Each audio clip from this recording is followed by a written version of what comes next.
You don't have to disclose a diagnosis. You can explain to somebody what it is that you're struggling with and how it'll help you do the work that they're asking you to do. So I guess you have to be empowered. And I recognize everything you said is absolutely true. And the fear, and you can't dismiss that and you can't minimize it either. But at some point, if it's about suffering or solutions, we have to make that call. We have to make that decision to be able to move forward. I recently had to advocate for myself in a professional setting, and I was reminded of what my guest today said. Start by disclosing the barriers, not necessarily the diagnosis. When we disclose, most employers, they just don't know how to accommodate us. But guess what? We know what we need so we can perform at our best. Navigating our workplaces, the barriers, the uncertainty, and on top of that, the fear of speaking up. Like, how do we thrive in a job when our invisible condition isn't always recognized or understood? Hey, Tim here, and thanks for tuning into another episode of the Invisible Condition podcast, where we talk about advocacy and the unusually normal things that we live with, the conditions, diseases, and illnesses. We will end the stigma of invisible conditions by empowering voices, and today's voice is brought to us by Nate Toves. Nate works for an organization supporting employees and employers with assistive technology recommendations, disability inclusion support, and disability advocacy. Nate brings so much experience helping individuals and businesses navigate workplace accommodations. We talk about how employees can advocate for themselves, and on the flip side, how organizations can really build an inclusive workplace culture. So maybe you're somebody who's living with an invisible condition, or you're a leader who just strives and is striving to create a more supportive environment.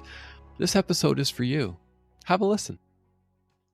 Nate, I am just so excited, honored to have you on the show. We met through a mutual friend, our friend Dr. Natasha Ghosh, and she said to me, Tim, you need to talk to Nate. And I'm not going to steal your thunder. I would love for you to introduce who you are, what makes you tick, why you do the work that you do. And we're going to have just a fantastic conversation. I'm setting us up, so we must have a fantastic conversation. But welcome, I know, Nate. Nate. We're going to have a great conversation. Thank you, Tim. Appreciate the opportunity today. And through our friend, Dr. Ghosh, Natasha is a wonderful human, and it's no wonder she made this connection. I work for a great social impact organization called Neil Squire Society. Some people will still call us. We are a society, but we've rebranded under just Neil Squire, and social impact organization that operates as a nonprofit. And we mostly work with persons with disabilities, mostly with a physical disability. There's a little crossover into people that are neurodiverse or have a cognitive barrier, but most of our clients have a physical barrier to the world. And I kind of fell into the opportunity, to be really frank with you. I knew the management group because I used to be their representative for a copier company that I worked for. And I served their account for like 8 years, and I developed a really good relationship with some of the key people in the organization, especially the senior executive and the decision makers. And when my career ended in the copier business, not to my own wishes, I had a conversation with Greg, who's our national operations manager, and he thought he had a great opportunity for me at the time. And here we are. I'm in year 10. I'm doing my life's work. You see these TV shows and you can take your superpower and use it for good or evil. I chose good, Tim, and it's to advocate for. Not advocate's probably the wrong word. I'm not an advocate, although obviously I do some advocating.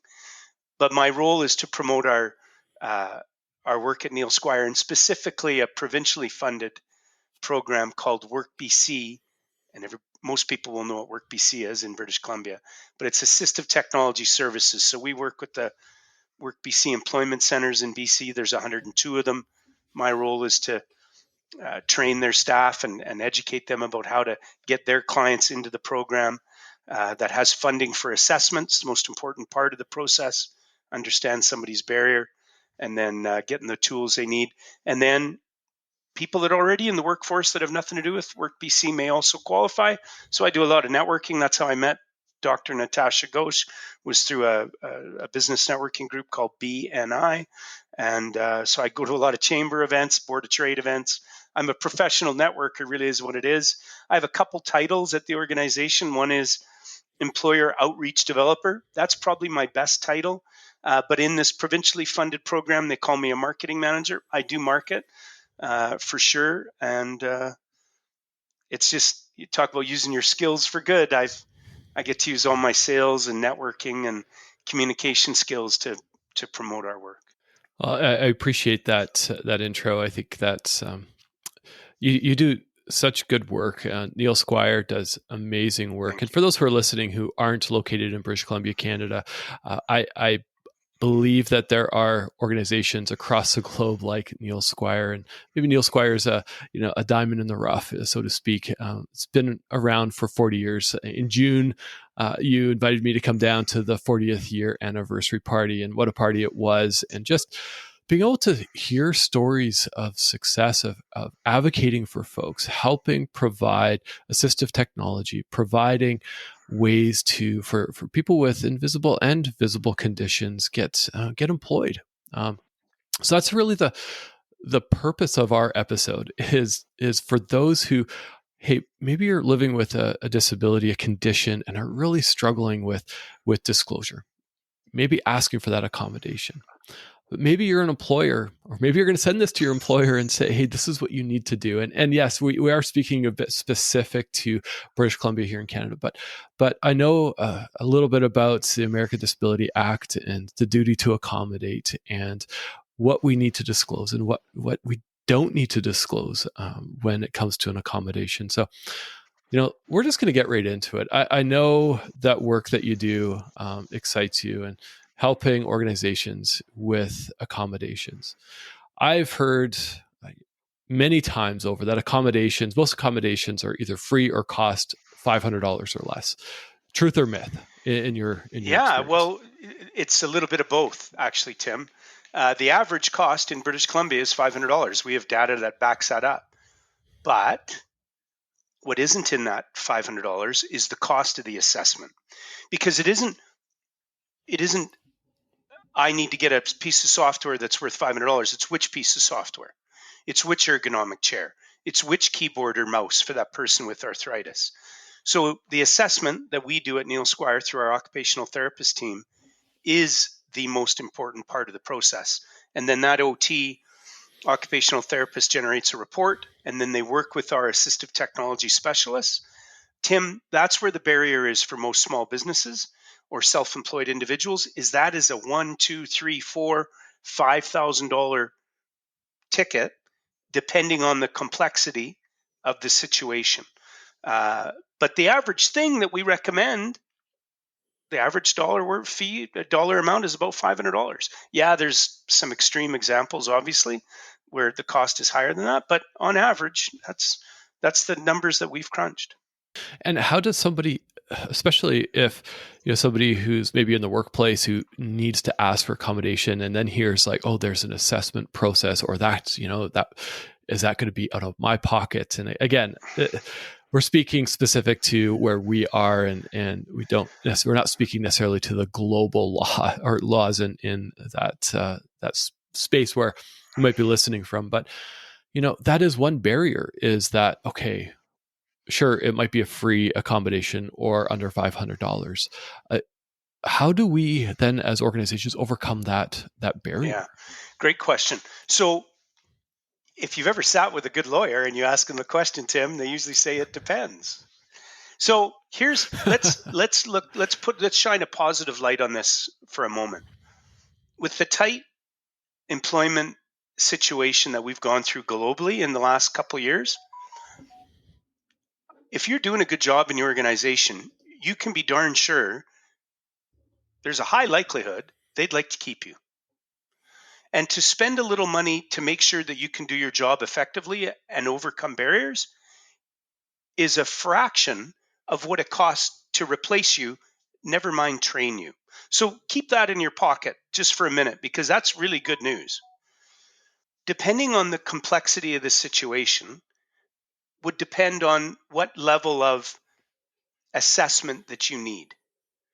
If somebody's struggling with a bad back, they got some issues with some wrist, shoulder, neck, they may need a ergonomic assessment that can be carried out by people uh, that are ergonomists or kinesiologists, and that the cost of that assessment would be dramatically less than something where you have a person that's a high level quadriplegic or somebody who's blind, and just trying to figure out all the different machinations of software and how it would work with the company's legacy systems and all that certainly would get more complex.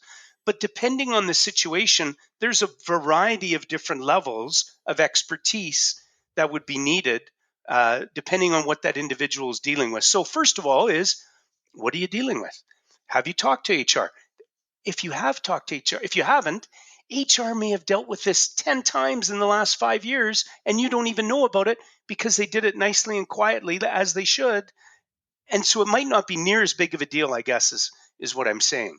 Um, so again, it depends, Tim, but disclosing not your disability, not your diagnosis, but the barrier you're having opens up the door. And there's a high likelihood, if it's especially if it's a medium to large size organization, this is not new ground for them to cover. Yeah, well, I think you're touching on something that's really important to address is even that word disclosure is Yeah. scary. And disclosing, hey, you live with a specific condition. I mean, how much you disclose is up to that Yeah. individual. But we might not disclose because maybe we have been judged or shamed, Yeah. or there's fear. There's fear of like discrimination, and I know I've talked with some. It's like, but that doesn't happen at our organization. But that's dismissive because somebody might have lived through that trauma, and so it's kind of twofold, isn't it? Where the organization has the duty of saying, "Hey, we will accommodate," but also that organization needs to have enough trust, or a trusting environment for somebody to then disclose. And so for somebody who's struggling, what do you say to somebody who needs an accommodation, needs some support? Yeah. Well, okay. So, that's a loaded question, eh? So let's say you're working for one of these medium and large organizations, and you've recently seen the CEO or HR or somebody in there talking about this openly. Well, that should open the door for you to feel confident that you can go in there and talk about it. Maybe the association that they're a part of, maybe it's a software company, maybe the software association has done written a newsletter, and your CEO or your HR individual was quoted in it, and they said how important that is to disclose. Those are the things that should open the door for you. But I go back to my original comment. You don't have to disclose a diagnosis. You can explain to somebody what it is that you're struggling with and how it'll help you do the work that they're asking you to do. So it's I guess you have to be empowered, and I recognize everything you said is absolutely true, and the fear, and you can't dismiss that and you can't minimize it either. But at some point, if it's about suffering or solutions, we have to make that call. We have to make that decision to be able to move forward. Now, what many employers will say, or bosses or leaders will, don't come to me with problems, come to me with solutions. Maybe there's some research you can do. The internet is a powerful tool. Google, ChatGPT, go see a practitioner on that's covered by your medical benefits, and perhaps they can give you an idea of what the solution is, and you can come to your employer, to HR or health and safety or whoever the people to talk to in your organization, with the problem and the solution all bundled into one. And again, maybe it's not as big of a deal as what you think. Lastly, perhaps there's somebody else in the office that has dealt with this, and you could go talk to them and see how they handled it, and get an idea of, was it a painful process, was it easier than they thought. But that's another avenue to take. Again, you're having to disclose to somebody, I guess, but we all have somebody in the office, or most of us have somebody in the office we're close to, where you can have those conversations, hopefully. I love that you brought that up and you brought it to action. You know, bringing a solution, it might not be the right solution, but at least it gets the conversation started, because we might not know the solution and really struggling, really suffering, and that's okay. But if we just pause for a moment and say, okay, what do I need in this moment? What do I need right now? And maybe it is a little bit of time off. Maybe it's an extension on a deadline. Maybe it's support on a project. Or maybe, as you said, maybe it's something physical, arthritis or back or something where if you were able to stand for part of the day, it would alleviate that pain.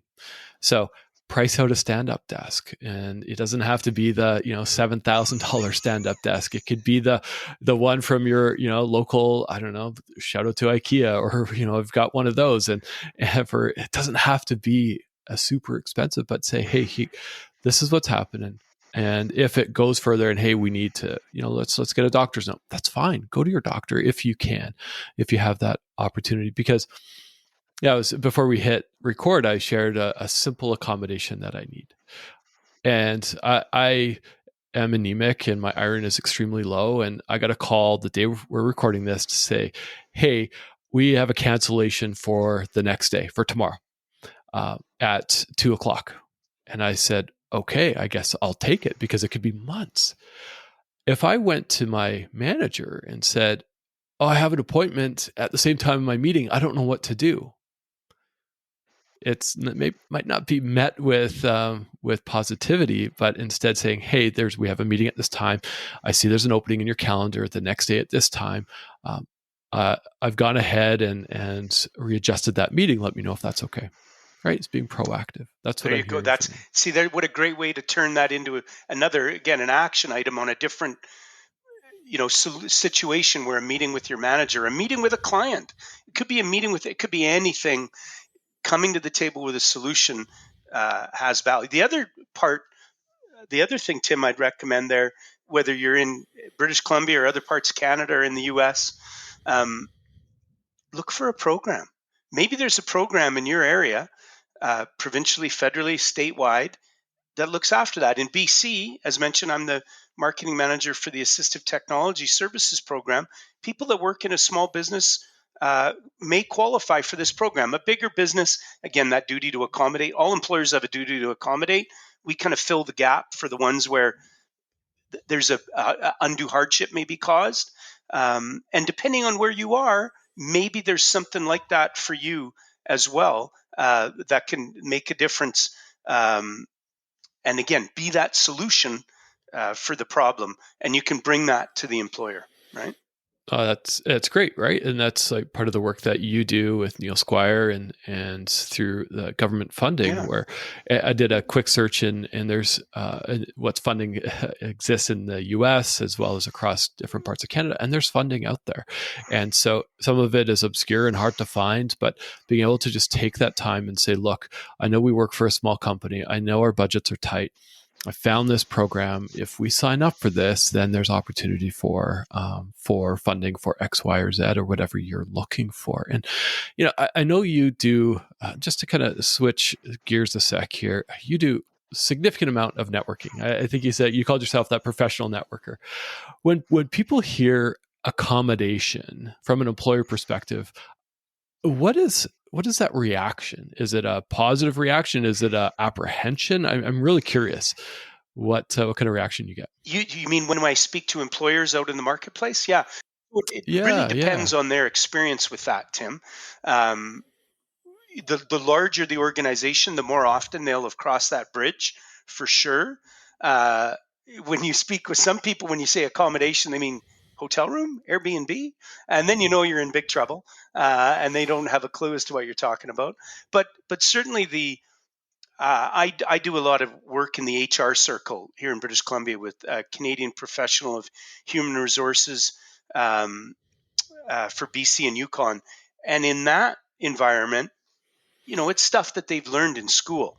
There's no doubt about it that they have an understanding of the laws, because while they're not all the same, they're all generally similar, if you will. If there was a lawyer on the call with us, he or she would be shaking their head. But they really are. They are strikingly similar in most of the United States and Canada, in that as an employer, you have a duty to supply the tools reasonably that your employees need.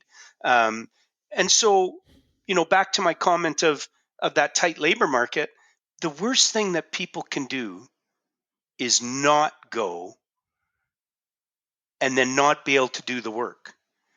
And it's because they couldn't, or wouldn't ask. And then you've put the employer in a tough situation when you don't disclose that you're having this issue and you can't complete the work needed in the time given. Or what a lot of people do, and I'm sure you'll appreciate this, is that they won't disclose, and then what they do is they work extra hours to finish the work, which affects their personal life. And eventually there's a price to pay there too, right, Tim? So, Mm-hmm. Most employers I've talked to, they'd rather hear. They'd rather hear that you need help. Now, mind you, are the ones that aren't going to really be responsive to that conversation going to tell you? I guess maybe not. But most of the employers Yeah. that we talk to, that we educate for the first time, are like, I love Sally. I like Joseph. We value their work. If there's anything we need to get them so that they can do their best job, we'll do anything we can to help them. Is usually the conversation, is usually how it goes.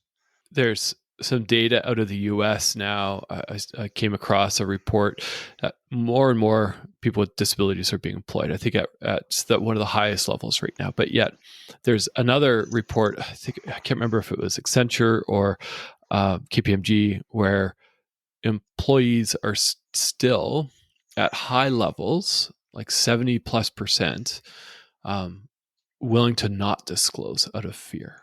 Yeah. And so it's something's got to give, doesn't it? Right? Where, we have to create these spaces, and you kind of alluded to that, right? Spaces where people feel it's safe to disclose. And when you talk with organizations, whether it's small, medium, or large, I'm curious, what programs have you seen that they share with their employees?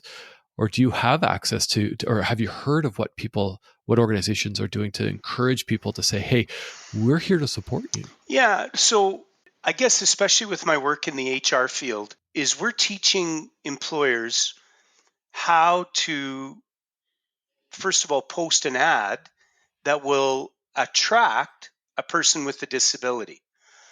And there's a couple things there. In British Columbia, again, there's a really amazing group called the President's Group, and they have a website called accessible or www.accessibleemployers.ca. And it's a resource toolkit of all sorts of amazing resources to hire people with disabilities. And on there, they have ads that are pre-written, so that you can, without having to reinvent the wheel, you can literally pull this stuff down, customize it a bit for your opportunity, and put it on there. But a couple of the key points is, stop writing your ads that you need Superman or Superwoman or Superperson to respond to them, right? Like, where the first 5 things are, oh, okay, so you had to be a valedictorian, you had to be top of your class, you had to volunteer 300 hours a week, or something like that.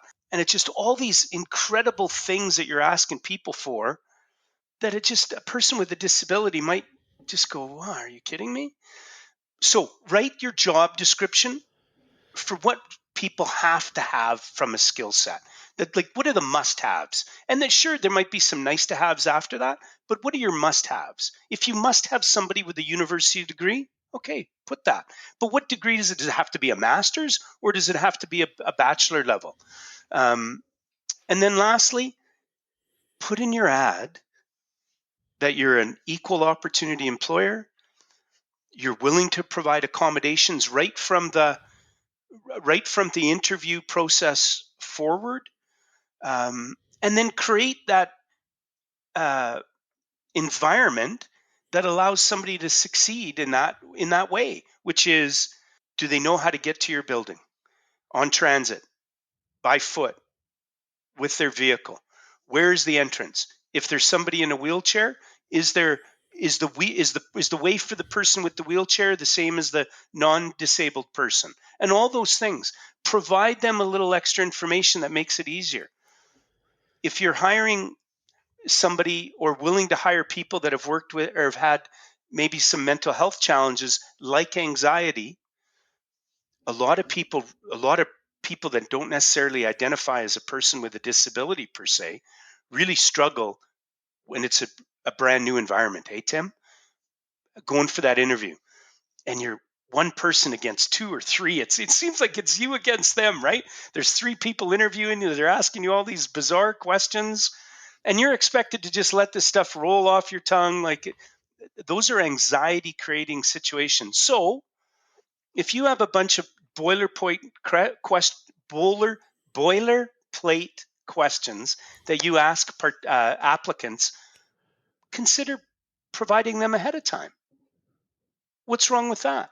And whether you ask for the answers in writing ahead of time, so that whoever's going to be interviewing them can review them, or at least the individual that's being asked those questions can review them and feel comfortable with what they're going to say. What a great way to provide an opportunity for a person that's struggling with an anxious situation in a job interview, as an example. There's a couple quote unquote free accommodation Right?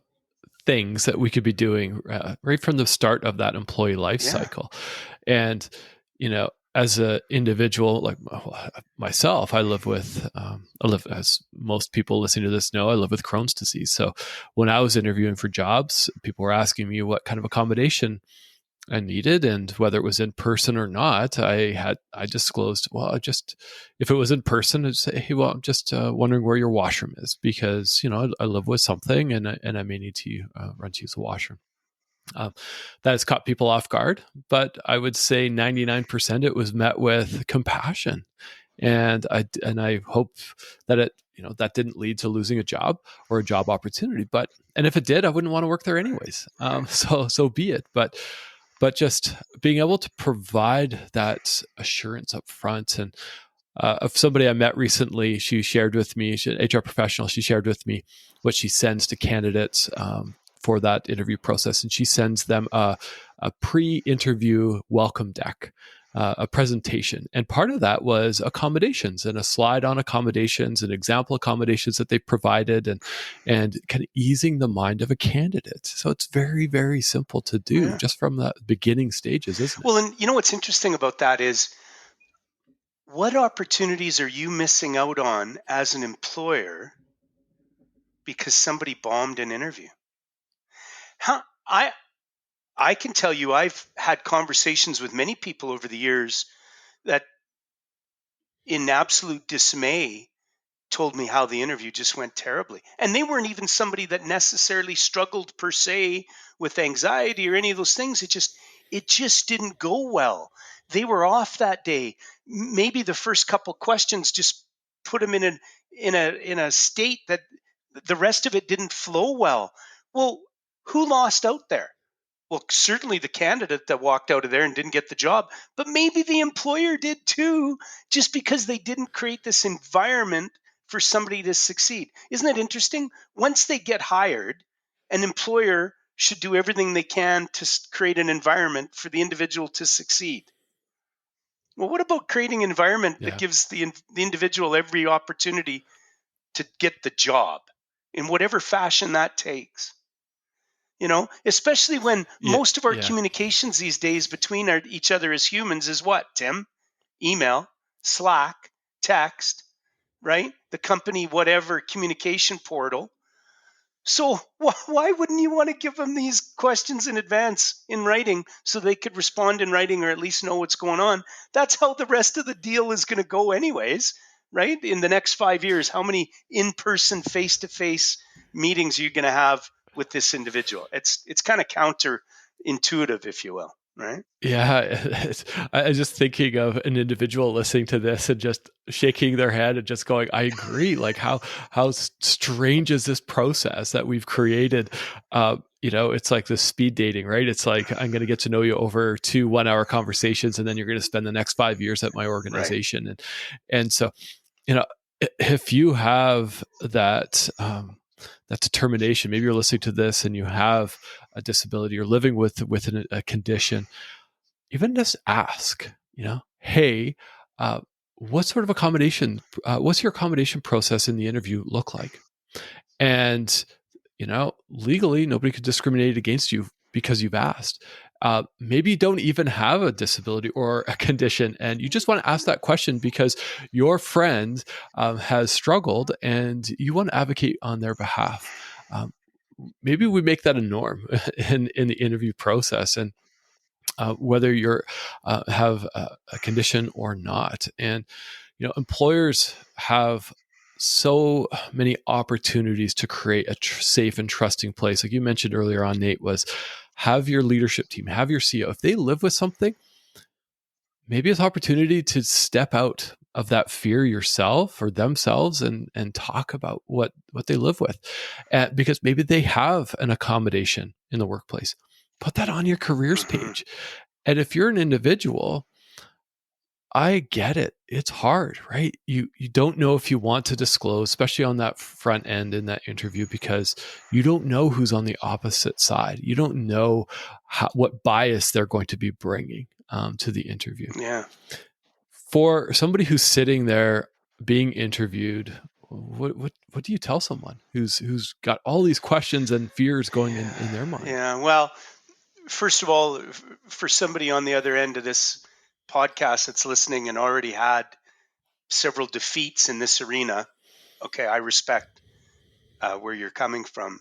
There's also, if 1 out of 4 or 1 out of 5 people in Canada have a disability, Tim, isn't there also a high likelihood that the person that's at the other end of the conversation in the interview room is a person with a disability, is a person with a barrier, lives with a person that has a disability or barrier, has a loved one that has a disability? So, assuming. What happens when we assume? Right, Tim? We all know how that conversation goes. So, easy for me to say, but I believe that's why it's so important to open that conversation. We hear about all the young people in the last decade and moving forward, how they do a much better job than people my age. I just turned 60 last December. They do a much better job interviewing the employer to see if that's a place they want to spend the next 5 or 10 years, and making sure that the employer is socially responsible and they care about them as an individual and they'll allow them to have work life balance. Well, part of that discussion is will you hire my friend that wears a hijab? Will you hire my friend that has a disability? What is your policy on equity? Do you have pay transparency? These are all the conversations that the younger people are having today. And you know what it's doing, Tim? It's making these organizations sit up and pay attention to the importance of all of this stuff. Reconciliation with their First Nations, working with people with disabilities, the BIPOC conversation, all of it, it's all valuable. And the better organizations are the ones leading.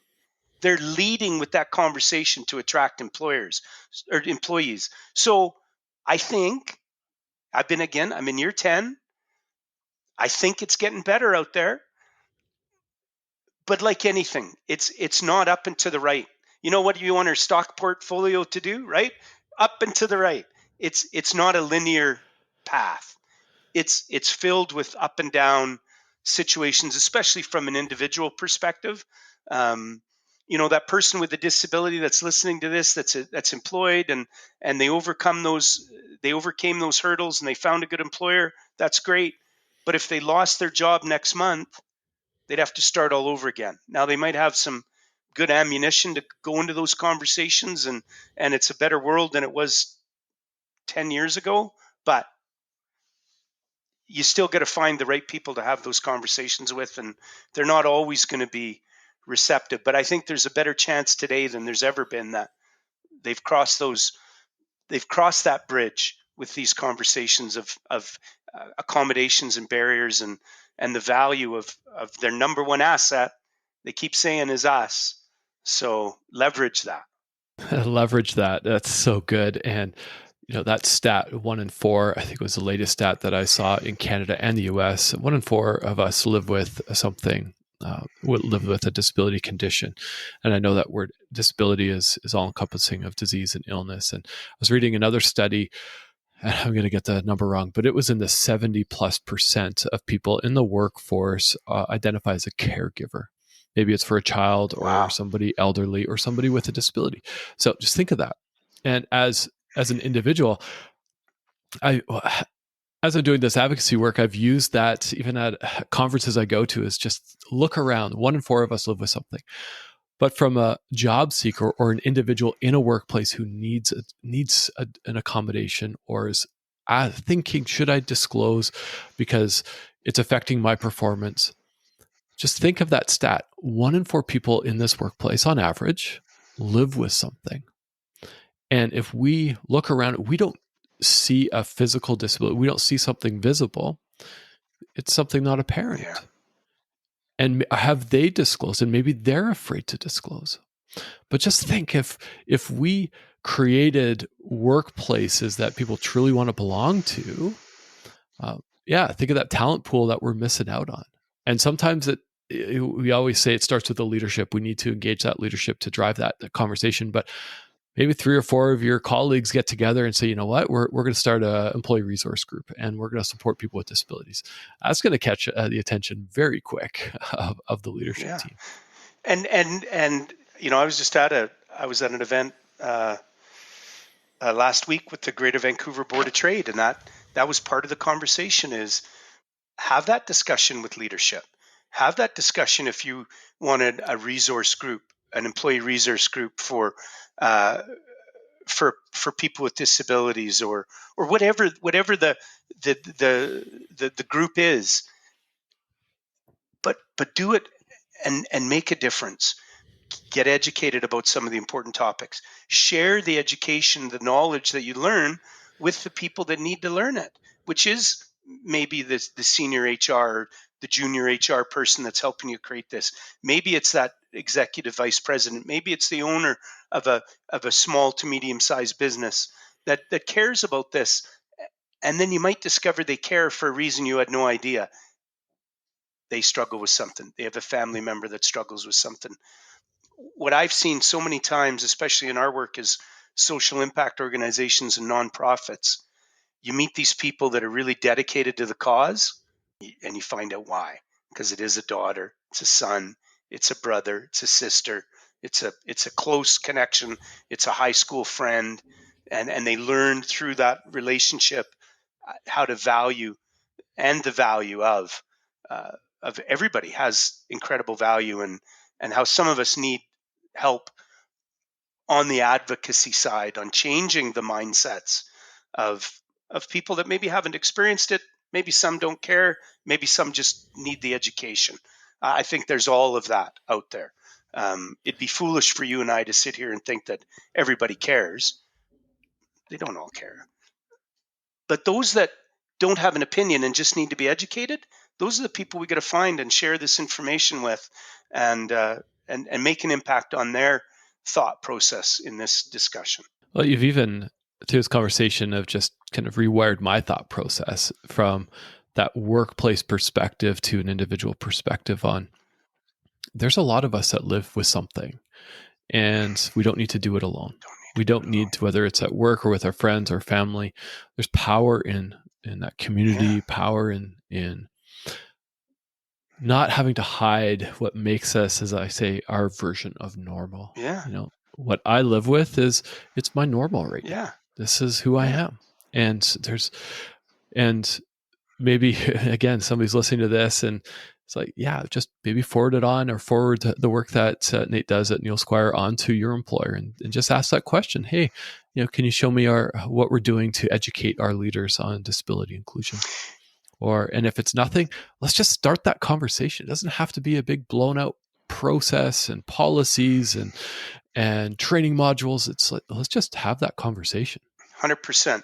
And you know, there's a lot of ways to do it. And one of the ways to do it, especially from a business metrics perspective, there's a ton of great data out there, Tim, about the value in hiring people with disabilities and what they bring to the table. You know, we talk about diversity all the time and the diversity of thought. Well, people with disabilities have some diverse thought out there. And one of the things is people with disabilities, our clients that have a physical barrier to the world that isn't built for them. The world isn't built for people with disabilities, right, Tim? It still isn't. Mm-hmm. They tend to be problem solvers. They tend to be out of the box thinkers. They tend to not give up so easy because if they did, well, they'd be in a different reality. They tend to be people that are loyal when they find a good job. They tend to work really hard. And you know what? There's tons of studies to back that up. They have a higher show up at work rate than us non disabled people, or equal or greater than. There's a really great study for people that know Walgreens, especially you American listeners. Walgreens in the States, look up the Randy Lewis story about Walgreens and how he created these massive distribution centers with thousands of employees. And the two top performing centers were the two that he ran, and 10 to 15% of the workers in those facilities, and these are massive, these are hundreds of thousands of square feet facilities with forklifts and all sorts of machinery, and 10 to 15% of their workforce were either people with diverse, neurodiverse disabilities, physical disabilities, and cognitive barriers, that they found employment where they focused on the person's abilities as opposed to their disabilities. And these two business units were some of the highest performing of all the Walgreens distribution centers in the States. They had higher attendance. They had less sick leave. They had less off time due to injury. Their safety record was better. All of it just turned the whole conversation on its head, because it isn't about charity, right, Tim? The work has to get done. The businesses have to make money. They have to be profitable for all this to work. It works. And there's tons of studies out there to back that up.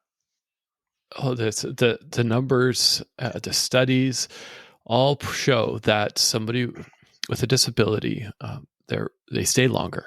The retention rate is higher. So think of that. Think of like the cost savings just on having to train people, and often outperform somebody who does not identify as somebody who has a disability. And the data's there, and I'm going to link it in the show notes. So if you're looking for some data, some ammunition, so to speak, maybe to send to an employer, send to your boss. It's like, hey, we need to have this conversation, or, it's just a good thing to do. There's also a great course through the SHRM, the HR Association in the US, about disability and disability inclusion. It's free. I took it just to educate myself, and it was just eye-opening. The data is there and it supports. So whether you are an employer, maybe you're an employee, maybe you don't even identify as somebody with a disability, educate ourselves. So we get, like, that's how we drive social change, and is through that piece of education. And that's why I love the work that you're doing, Nate, at Neil Squire. And as I look to wrap up, I mean, there's so many good takeaways out of this episode. And even jokingly before we hit record, I was like, we could record for 2 hours, but I know maybe we'll have to record another one. But I ask this, and I think we already touched on this. So two questions before we wrap up is, how will we end the stigma of specifically invisible conditions, whether it's in work or school or society? I guess the negative side of me will say it'll never end, and that's why the work is never done. However, what gives me great confidence is the younger generation, because they're doing a way better job than people of my age did, Tim. When we were in school, I think we were a lot more ignorant to all that.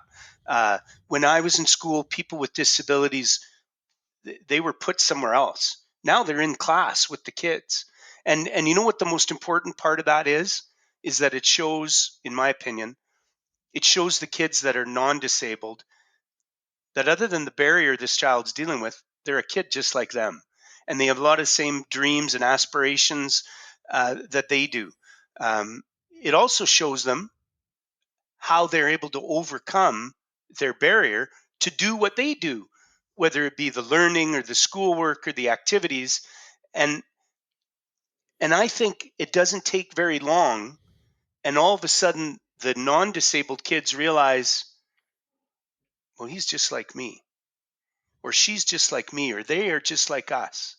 And once that light bulb goes on for us as kids, moving on through their life, they're going to be employers, they're going to be managers, they're going to be hirers, and they're going to go, oh, well, that's not a barrier in my organization. In fact, what I learned about this kid that I was in school with is he worked harder than anybody did. Don't I want that in my organization? So I guess, Tim, you just have to have some faith, because all these changes are generational, aren't they? Um, and it takes time. It takes time for that mindset to evolve. And I believe it is. I honestly believe it is. And we have to be focused on, we talk about being focused on people over profits, but in this case, hiring people with disabilities is going to improve your profit. So why don't you focus on profit and hire more people with disabilities, and don't be surprised when it works, you know? I love that. It's so good. I just said this to a few people, is I just imagine a world where if my kids are struggling with something that, if they disclose, they share with their friends or their teachers, and their friends go, yeah, thanks for trusting me with that. Hey, do you want to go do this? Or, oh, that affects your ability to do this. Hey, what do you want to do? And that's Yeah, it.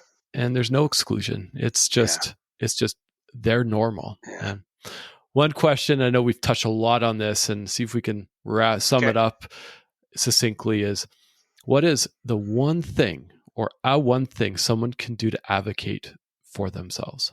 I would say if it's in a work-related situation, whether you're going for the job or you've already got the job, is to disclose the tools you need to be as at or close to 100% as you can, and if possible, come with the solution.